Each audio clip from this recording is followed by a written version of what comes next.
Assalamualaikum warahmatullahi wabarakatuh. Teman-teman, izinkan saya untuk mempresentasikan proposal rencana penelitian saya yang berjudul Prediksi Kebangkrutan UKM di Sumatera Selatan, Conan and Folder Model dan Deep Learning. Sebelumnya, izinkan saya memperkenalkan diri saya. Nama saya Muhammad Fikri Sarila dari Program Studi BKU Akuntansi Universitas Sriwijaya Palembang. Selanjutnya, kerangka penelitian dalam rencana penelitian ini ialah dari satu pendahuluan, teori dan literatur, review, serta metode dan sampel, dan terakhir ini daftar pustaka. Latar belakang, setiap perusahaan didirikan pasti memiliki tujuan. Tujuan yang paling umum adalah menghasilkan profit.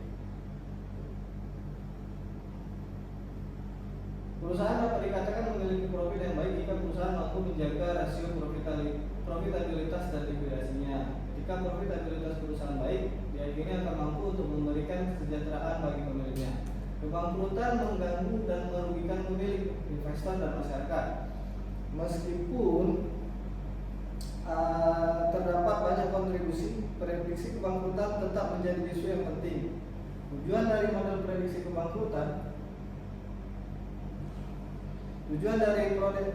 model prediksi kebangkrutan adalah untuk menemukan dan membedakan perusahaan yang sehat secara finansial dan perusahaan yang terancam bangkrut. Pengembangan model prediksi kebangkrutan merupakan topik yang telah banyak dipelajari secara mendalam dalam kurang lebih 90 tahun terakhir. Yang awalnya peneliti hanya fokus pada analisis univariat pada tahun 19 dan pada tahun 1960-an, di mana studi multivariat pertama kali muncul. Sejak saat itu lebih dari 500 studi telah dipublikasikan di bidang ini menggunakan hampir 20 teknik pembelajaran mesin dan statistik yang berbeda. Dari beberapa penelitian yang telah dilakukan, rencana penelitian ini mempunyai perbedaan di antara dari tempat ataupun objek yang diteliti. Sehingga dengan adanya perbedaan ini dapat memperkaya referensi terkait dengan kebangkrutan. Dalam rencana penelitian ini, saya mengusulkan untuk menggunakan model Conan and Folder dan metode deep learning dalam memprediksi kebangkrutan UKM di Sumatera Selatan.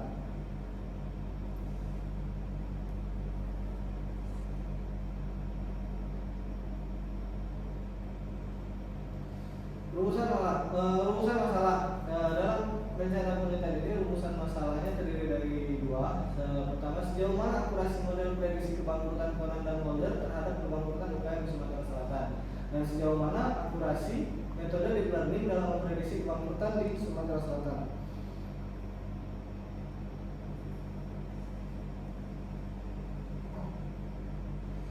Tujuan penelitian ini ya untuk mengetahui tingkat akurasi model Conan and Folder dan metode deep learning terhadap prediksi kebangkrutan UKM di Sumatera Selatan.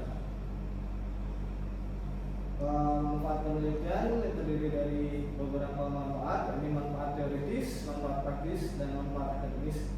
Manfaat teoritis, penelitian ini dapat berguna sebagai sumber referensi bagi penelitian selanjutnya, sehingga dapat menambah pengetahuan pembaca mengenai model Conan and Folder dan metode deep learning. Selanjutnya, manfaat praktis, hasil penelitian ini bagi pelaku UKM dan instansi dinas koperasi dan usaha kecil menengah di Sumatera Selatan diharapkan dapat memberikan gambaran, informasi serta langkah yang mesti diambil untuk mencegah kebangkrutan UKM. Dan hasil penelitian ini bagi akademisi dapat menambahkan wawasan dan pemahaman mengenai model prediksi dan metode yang diusung dalam penelitian ini.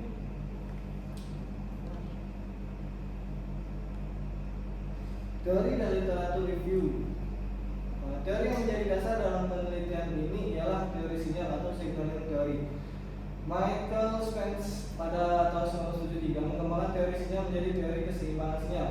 Teori sinyal menjelaskan tentang bagaimana seharusnya sebuah perusahaan memberikan sinyal kepada pengguna laporan keuangan. Teori sinyal digunakan untuk menjelaskan bahwa laporan keuangan dapat digunakan untuk memberikan sebuah sinyal positif maupun sinyal negatif kepada para pengguna laporan keuangan itu sendiri.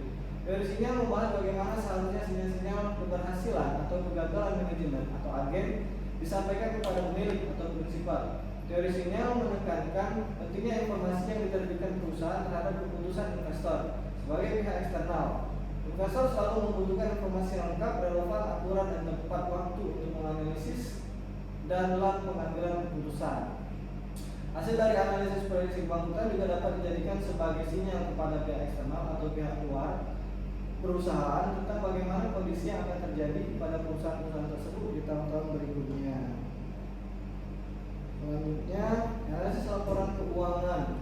Kashmir 2013 menyatakan bahwa laporan keuangan adalah laporan yang menunjukkan kondisi keuangan perusahaan pada saat ini atau dalam satu periode tertentu. Biasanya laporan keuangan dibuat per periode, misalnya 3 bulan atau 6 bulan untuk kemudian internal perusahaan. Sementara itu untuk laporan yang lebih luas dilakukan setahun sekali. Melalui laporan keuangan dapat diketahui posisi perusahaan terkini setelah laporan keuangan tersebut dianalisis. Praktiknya dikenal beberapa macam laporan seperti neraca, laporan laba rugi, laporan perubahan modal, arus kas, dan catatan atas laporan keuangan. Kebangkrutan atau bankruptcy merupakan kondisi di mana perusahaan tidak mampu lagi untuk melunasi kewajibannya. Kondisi ini biasanya tidak muncul begitu saja. Ada beberapa indikasi awal dari perusahaan tersebut yang biasanya dapat dikenali lebih dini kalau laporan keuangan dianalisis secara lebih cermat dengan suatu cara tertentu. Laporan rasio keuangan dapat digunakan sebagai indikasi adanya kebangkrutan di perusahaan. Menurut Undang-Undang Nomor 4 Tahun 1998 tentang kepilitan menyatakan bahwa kebangkrutan sebagai suatu situasi yang dinyatakan pilot oleh keputusan pengadilan. Dan kebangkrutan juga merupakan suatu kondisi di mana suatu perusahaan tidak mampu lagi untuk memprediksi perusahaan untuk mengoperasikan perusahaan dengan baik karena kesulitan keuangan yang dialami entitas tersebut sudah sangat parah. Model prediksi kebangkrutan, Conan and Holder model.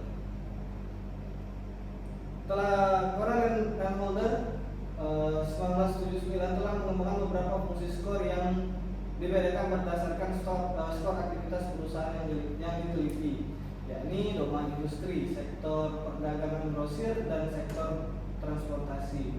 Pengukuran dalam model ini tetap dengan menggunakan model aman Z-score, namun yang membedakan dari model ini ya fungsi skor dan variabel yang diuji. Fungsi skornya ialah Z sama dengan 0,24 untuk variabel X1, 0,22 variabel X2 ditambah dengan 0,16 variabel X3 dikurang dengan 0,78 X4 dikurang 0,10 untuk X5. Untuk variabel independen sendiri, X1 itu merupakan gross operating surplus dibagi dengan total debts, X2 itu merupakan modal jangka panjang atau dibagi dengan total modal, X3 itu merupakan cash ditambah dengan piutang dibagi dengan total aset. Variabel X4 itu merupakan biaya dibagi dengan perputaran keuangan, dan X5 biaya pegawai dibagi dengan nilai tambah. Menurut fungsi ini juga perusahaan dapat jatuh ke dalam salah satu dari kategori berikut. Situasi baik bila nilai Z lebih besar dari 0,9 dan probabilitas kegagalan kurang dari 30%. Situasi hati-hati atau gray zone bila Z itu lebih kecil daripada 0,09 dan probabilitas kebangkrutan berada di antara 30 sampai 65%. Dan bahaya bila nilai Z lebih kecil daripada 0,04 dan probabilitas kebangkrutan lebih dari 65%. Deep learning atau pembelajaran mendalam adalah salah satu cabang dari machine learning yang terdiri dari algoritma pemodelan abstraksi tingkat tinggi pada data menggunakan sekumpulan fungsi transformasi nonlinear yang ditata berlapis-lapis dan mendalam. DL atau deep learning itu sangat baik untuk diterapkan pada supervised learning, unsupervised learning, dan semi-supervised learning maupun untuk reinforcement learning dalam berbagai aplikasi seperti pengenalan citra, suara, klasifikasi teks, dan sebagainya. Model pada DL pada dasarnya dibangun berdasarkan jaringan saraf tiruan atau neural network yang risetnya sudah berlangsung sejak era 80-an, namun baru-baru ini kembali bangkit dengan adanya komputerisasi yang semakin cepat, apalagi ditambah dengan adanya teknologi pada big data, misal pada Hadoop dan Spark berbasis multi-node cluster maupun pemrosesan secara paralel berbasis GPU. Deep learning merupakan pembelajaran yang berbasis pada fitur yang berbentuk hierarki, yang mana bentuk fitur hierarki tersebut dapat diskalakan dalam ukuran tertentu yang dapat disesuaikan dengan kasus yang diproses. sehingga membuat algoritma deep learning mampu untuk melakukan ekstraksi fitur otomatis dari data mentah secara detail. Karena proses ekstraksi yang dilakukan menggunakan struktur eksploitasi, di mana fitur-fitur yang dieksploitasi tersebut tidak mungkin dapat dilihat secara kasat mata. Berikut ini adalah prinsip kerja dari algoritma deep learning. Pertama, buat arsitektur yang tepat, terutama pada jenis metode deep learning yang digunakan sesuai dengan kebutuhan dari kompleksitas kasus yang akan diolah dan diselesaikan. Selanjutnya, siapkan data atau item apa saja yang diperlukan ketika proses pelatihan dan pengujian, dan pertimbangkan untuk tempat implementasinya, misalnya lokal atau menggunakan cloud, dan kode programnya bisa menggabungkan dan membuat sebagian secara scratch dan menggunakan sebagian kode dari library atau menggunakan full library. Langkah selanjutnya, melakukan pengujian yang sesuai dengan standar dari algoritma deep learning, mulai dari parameter sampai ke pengujian untuk arsitekturnya, dan pikirkan bagaimana mengoptimalisasi lagi algoritma deep learning dari hasil yang dapat pada sekarang. Metode dan sampel. Penelitian ini merupakan penelitian kuantitatif.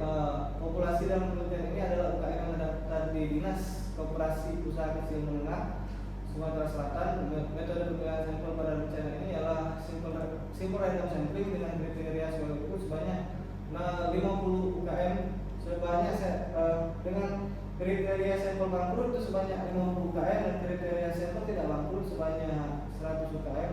Dan data penelitian digunakan merupakan data sekunder yang berupa laporan keuangan UKM periode 2016 sampai 2019 yang didapat dari data sensus Dinas Koperasi dan Usaha Kecil Menengah Provinsi Sumatera Selatan. Sekian, itu saja yang dapat saya sampaikan dari rencana proposal penelitian saya. Kurang-kurang saya mohon maaf atas waktunya dan perhatiannya. Saya ucapkan terima kasih.